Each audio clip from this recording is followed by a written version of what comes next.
اس کی کسی بات میں بھی جنگلی پن یا ناشائستگی نہ تھی۔ وہ بے تکلفی اور متانت سے کھانا کھا رہا تھا۔ اس میں احساس کمتری نام کو نہ تھا۔ اس کے مقابلے میں اس کو اپنے دونوں بھائیوں کے رنگ غیر ضروری حد تک سفید نظر آ رہے تھے۔ ان کی آنکھیں اور بال بے رونق سے معلوم ہو رہے تھے۔ ان کے قہقہوں اور شوخیوں کے مقابل اس کی خاموش مسکراہٹ بڑی دلچسپ معلوم ہو رہی تھی۔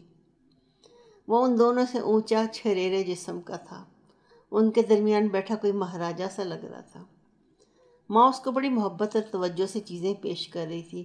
اپنی ماں سے بچھڑا ہوا پردیسی بچہ اس نے ہمدردی سے سوچا، اور جب اس نے کہا آپ گھر بیٹھ کر مجھے اپنا گھر اور ماں بھی یاد آ گئیں تو اس کی آنکھیں بھر آئیں۔ اس کو یہ بھی یاد نہ تھا کہ وہ اس کی آمد کے خیال سے ناخوش تھی۔ کرسمس ہمیشہ کی طرح زور شور سے آیا اور چلا گیا۔ نادر ان کی ہر رسم میں بڑی دلچسپی سے شریک رہا۔ وہ ہر اس بات سے حد درجہ واقف تھا جیسے وہ اجنبی نہ ہو، ہمیشہ سے کرسمس مناتا چلا آ رہا ہو۔ ماں کو اس کی یہی بات بہت پیاری لگی۔ ایک ہفتہ بہت جلدی گزر گیا۔ وہ بہت خوش تھا۔ ماں باپ اب اس کو باقاعدہ باب اور نیل کی طرح محبت بھری جھڑکیاں دیتے تھے۔ وہ بہت لاپرواہ تھا اور بد احتیاط اس کو ڈانٹ ڈانٹ کر سویٹر اور موزے پہنواتی اور مفلر باندھنے کی تاکید کرتی۔ ایملی سے وہ اپنے کام لینے لگا تھا، مثلاً بٹن ٹکوانا یا خوشامد کر کے اسے استری کرانا۔ وہ ذرا کام چور سا تھا۔ استری کے عوض وہ اس کے اون کے گولے بنا دیا کرتا تھا۔ باپ سے تو بہت ہی گھل مل گیا تھا۔ دونوں خاموش تباہ لیکن خوش مزاج تھے۔ روبینہ باوجود اشتیاق کے اسے بے تکلف نہ ہو سکی۔ اچھا تو یہ صرف اسی کی طرف جھکنے کا عادت ہے جو اس کی طرف جھکے، لیکن میں کیوں جھکوں اس کے آگے، وہ سوچتی۔ لیکن ہوا یوں کہ نہ وہ جھکا اور نہ یہ جھکی۔ بے تکلفی خود بخود آگے بڑھائی۔ ایک رات کھانے کے لیے سب جمع ہوئے تو نادر سب کے آخر میں داخل ہوا۔ باب کے سوا سب اس کو دیکھ کر چونک اٹھے۔ وہ ایک عجیب لباس پہنے تھا۔ سفید پاجامے اور سیاہ شیروانی میں وہ کتنا شاندار اور دلکش نظر آ رہا تھا۔ روبی کو محسوس ہوا روزانہ ہمارا لباس پہننے والا یہ اجنبی آج اپنے اصلی روپ میں ظاہر ہوا ہے۔ اس اجنبی لباس میں دیکھ کر اسے وہ اپنے آپ سے بہت نزدیک معلوم ہو رہا تھا، جیسے وہ اس کا اپنا ہو، جیسے وہ ان سیاہ آنکھوں کی گھمبیر اداسیوں کو صدا سے جانتی ہو۔ سب کی نظریں اس کی طرف تھیں۔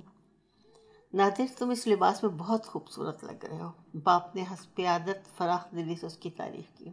شکریہ، وہ مسکرایا۔ روبینہ کو اس کے چمکدار ہموار دانت اور بھی زیادہ سفید نظر آئے۔ نشست گاہ میں اس کے قریب بیٹھا تھا، آخر وہ یہ کہے بغیر رہ نہ سکی، آج تو تم سچ مچ مہاراجا معلوم ہو رہے ہو۔ اچھا تو تم نے مہاراجا دیکھا ہے کبھی؟ وہ شرارت سے مسکرایا۔ ہاں، میں نے انکل اینڈی کے پاس بہت سی تصویریں دیکھی ہیں۔ وہ اس کے بالکل قریب تپائی پر بیٹھی ہوئی تھی، آتشی رنگ کے لباس میں۔ اس کے سنہرے ریشمی بال اس کے کندھوں پر پڑے تھے اور گلابی چہرے پر آگ کے ناچتے ہوئے شعلوں کو دیکھ کر نادر نے سوچا، شفق صبح صادق کے ابھرتے ہوئے سورج میں سے نمودار ہو رہی ہے۔ بلا ارادہ اس کی طرف جھکا۔ اور مہارانی بھی دیکھی ہے تم نے؟ مہارانی؟ اس کی چمکتی ہوئی پیشانی پر ننھا سا سوالیہ بل نمودار ہوا۔ میرا مطلب ہے راجکماری۔ پیشانی پر دوسری سوالیہ شکن نمودار ہوئی۔ اس نے اس کو مہارانی اور راجکماری کا فرق بتایا۔ پھر وہ اس کے سوالوں کے جواب دیتا رہا۔ اس نے اس کو ذرا سی دیر میں کتنی باتیں بتا دی۔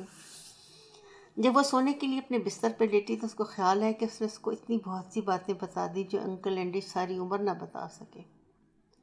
دوسری صبح اس کو محسوس ہوا وہ نادر کو ہمیشہ سے جانتی ہے، کتنی اچھی باتیں کرتا ہے، اس کو بات کرنے کا کتنا سلیقہ ہے۔ پھر وہ گھوڑے کی یال سے بنی کوئی کوچ پر بیٹھ کر پہروں باتیں کرتے رہتے۔ رفتہ رفتہ دھیرے دھیرے نادر اس کو اپنے ملک کے متعلق انجانی اور دلچسپ باتیں بتاتا رہا۔ جب وہ اپنے مندروں، مسجدوں، گنگا اور جمنا کے سنگم اور سنہرے پنجاب، نظموں کی سرزمین بنگال کی باتیں کرتا تو فرط اشتیاق سے وہ چیخ پڑتی، خدا کے لیے نادر اب خاموش ہو جاؤ، میرا دم گھٹا جاتا ہے۔ دل چاہتا ہے ابھی ابھی ہوا کے دوش پر جا کر تمہاری سرزمین کا چپا چپا دیکھاؤں۔ پھر وہ اس کو چڑانے کے لیے اس کے ملک کی غلامی کا تذکرہ شروع کر دیتی اور وہ بولتے بولتے خاموش ہو جاتا۔ وہ کہیں دور خلاؤں میں دیکھنے لگتا۔ اور اس کے لب ایک دوسرے سے پیوست ہو جاتے ہیں، اور اس کو نادر کے چہرے کی یہی کیفیت سب سے زیادہ پیاری لگتی۔ ایسے ہی تو ہوتے ہیں غلاموں کے چہرے، اترے اترے اداس، مگر یہ کیا، وہ جھنجھلا جاتی۔ اس کے چہرے پہ احساس کمتری، مسکینی اور مظلومیت کیوں نہیں؟ یہ اس قدر بے نیاز اور خوددار کیوں نظر آتا ہے؟ کیسا کمبخت مغرور مجال ہے جو کبھی اقرار کرے کہ ہم مجبور اور مظلوم ہیں، الٹا جھلا کر کہتا ہے یہ سب ہمارا قصور ہے۔ وہ کمرے میں اکیلا ہوتا تو گنگنانے لگتا۔ ایک دن اس نے وہاں سے گزرتے ہوئے سنا وہ گنگنا رہا تھا، مورے مندر اب کیوں نہیں آئے۔ اس کے گلے میں راگنی بستی تھی اور وہ دروازے کے قریب ٹھٹکی ہوئی کھڑی رہی۔ اس کی آواز گھنگرو سے بجاتی ایک مسلسل زیر و بم کے ساتھ ایک ہی بول دہرا رہی تھی۔ اس دن کھانے کی میز پر روبینہ نے یہ خبر سب کو سنا دی کہ نادر کو گانا بھی آتا ہے۔ اس کے بعد کئی بار اس کو گا کر سنانا پڑا، اور جب وہ چلا گیا تو اس کی کمی کو ہر شخص نے محسوس کیا۔ ماں نے اس کو پھر آنے کی دعوت دی۔ کئی دن وہ اس کو بہت یاد آیا۔ وہ اتنا سویٹ تھا کہ باورچی خانے میں آ کر میری مدد کیا کرتا تھا۔ خدا اس کی عمر میں برکت دے۔ وہ اپنی ماں اور بہن کا گھنٹوں ذکر کیا کرتا تھا اور درد بھرے دل سے اس پردیسی لڑکی کی باتیں بڑی توجہ سے سنتی تھی۔ ایملی نے بھی اس کو بہت یاد کیا، خصوصاً جب اس کو اون کے گولے بنانے کی ضرورت تھی۔ نیل کو اس کو گائے ہوئے گانے یاد آتے تھے، باپ کو اس کی وہ محبت بھری توجہ یاد آتی تھی جو ایک بوڑھے انسان کے لیے بہت ضروری ہوتی ہے۔ اور بیچاری پرنسس کو تو ایسا محسوس ہوا سارے راج محل اور ایوان منہدم ہو گئے، جھیلیں خشک ہو گئیں، کنول سوکھ گئے، چمپا اور مولسری کی خوشبوئیں ہوا میں تحلیل ہو گئیں، مندروں کے ناقوس اور گھنٹیاں خاموش ہو گئیں، اور اللہ اکبر کی صدائیں نیلے آسمانوں کی بلندیوں سے واپس نہیں آئیں۔ اود عنبر جل کر راکھ ہو گئے اور شمعیں آنسو بن کر پگھل گئی ہیں۔ وہ اتنا ہی کچھ سوچ پائی تھی کہ اس کا سر چکرانے لگا، آنسوؤں کی برکھا اس کے نیلنگوں آنکھوں سے برس گئی۔ معلوم ہو رہا تھا کہ وہ کسی میلے کے میری گو راؤنڈ میں بیٹھی تیز تیز چکر کاٹ رہی ہے۔ وطن کا ہر مقام اور ہر آشنا صورت تیزی سے ہلتی ہے، تو ہندوستان کا ہر دیکھا بولا گوشہ اور ہر بات تیز پھرکی کی طرح ناچتا ہوا گزر جاتا ہے۔ اس کی آنکھیں تلملا گئیں، سر گھومنے لگا اور کن پٹیوں میں چمک سی ہونے لگی۔ وہ اٹھی اور برآمدے میں رکھی ہوئی سراہی سے پانی پیا، اور غسل خانے میں جا کر تازہ اور سرد پانی سے منہ دھوتے دھوتے اس نے سوچا کتنا غم گسار اور تسکین دہ ہوتا ہے یہ پانی بھی۔ پی لو تو بہکا بہکا دل قرار پر آ جاتا ہے، نہا لو یا منہ دھو لو تو وقتی طور پر سارا غم اور ہر فکر دھل جاتا ہے۔ ایسی ہی فضول باتوں کو سوچ کر چاہتی تھی کہ وہ ان باتوں کو بھول جائے جو اس وقت سے اس کو یاد آ رہی تھی، اس لیے اس منزل سے آگے بڑھنے کی اس میں ہمت نہ تھی۔ جو کچھ اس سے آگے ہوا وہ ہو چکا تھا اور ہو رہا تھا، اس سب کی ذمہ دار وہ خود تھی، اور یہ معمولی باتیں نہ تھیں۔ ایسی باتیں صرف انہی کی زندگی میں رونما ہوتی ہیں جو اپنے مقدرات کو بنانے اور بگاڑنے کی پوری ذمہ داری خود اپنے سر لیتے ہیں، اور وہی اگلی پچھلی باتوں کو دہراتے اور سوچتے گھبراتے ہیں۔